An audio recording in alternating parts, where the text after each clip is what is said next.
your present heading. Maintain 3,500 till established on the localizer. Cleared the ILS 32 approach. For a long time after, because I was so intolerant of my students failing, and I, for whatever reason, was holding on to this pride of my own record.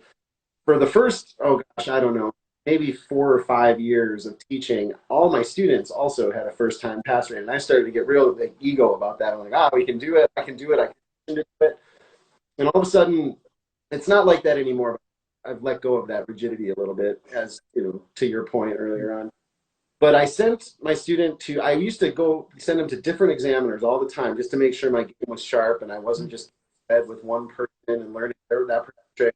I finally found one that failed my student, and I thought, there's a nut I want to crack. So I retrained the students, send them back, fail them again, and I realized every single person, I even sent different students just trying to crack the code on this person until I felt like it was really starting to hurt my students.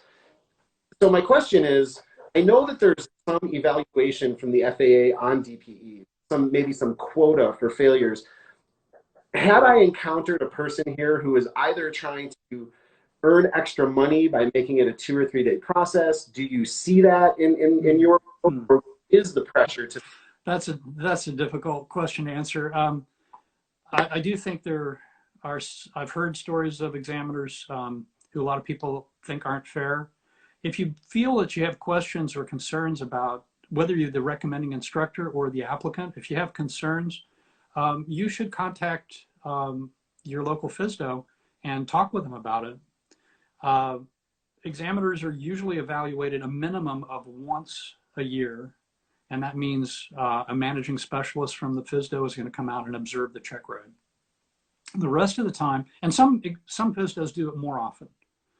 The rest of the time, the examiner is working pretty much unsupervised, other than occasional interactions with their managing specialist. Does this lead to some people maybe doing things in a kind of unconventional way, let's say? Yeah, I think it does. So I also shared with you an email address that you can send if you're an applicant or a recommending instructor. If you have any concerns about a check ride that you went through, you can email the FAA at that address and express and explain what happened. And that bypasses the region and it goes directly to Oklahoma City. So yeah, there are. I just want to say, I don't, if I can put text on screen, I don't know how to do it right now, but as soon as John and I are done here, I'm going to put that email address or that link, whatever it is that you sent me, up on Instagram for everybody to grab if they need. Okay, cool. And I'll share that letter that I got from about cross-country time, and then folks can look at that, because sometimes there are examiners who are confused about it, and if you show them that letter, maybe it'll be useful. I see there are a bunch of people asking questions, which I'm trying to look down and see. Logbook remarks, any things that should be kept off. I'm not sure what the person's asking about that, but your logbook is your training record, and so make sure it's as accurate as it can be.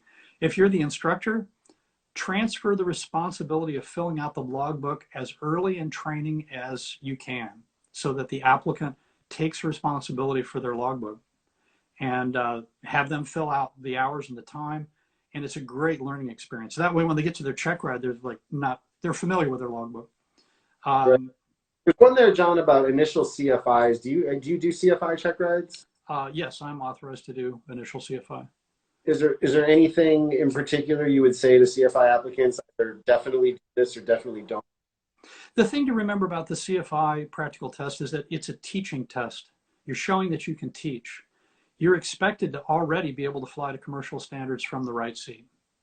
So you need to be able to organize material, present it in an organized manner, identify if learning has occurred, see common mistakes and correct them. And this is all contained in the PTS. There's soon to be an ACS that's going to come out for the flight instructor. It was supposed to come out last summer. As to when it's going to come out, I don't really know, but go through the PTS, and you need to be able to do all those things. And usually when somebody fails a CFI check ride, during the ground portion, they're not able to teach. They're not able to organize and present a lesson. So if you're going to use commercially prepared lesson plans, that's great, but no, don't. It's like sight reading music. if you don't really know that lesson plan, and then you're in front of an examiner trying to teach chandelles, and you never really thought it through, it's not going to fly. Yeah. Usually when CFIs fail on the flight portion, they're not able to fly to commercial standards. And that's just assumed. And a lot of issues that I see on initial commercial check rides, there are a lot of people out there who don't know how to teach chandelles and lazy eights. And is there any practical application of these maneuvers? I don't think there is, but you got to be able to show that you know how to do them. So there's somebody who keeps, I see this keep popping up. Does the FAA expect DPEs to fail 20% of their applicants each year? No, there is no quota that you have to fail. However, if a DPE has, I believe it's more than 90% of first-time pass rate, they become a candidate for surveillance.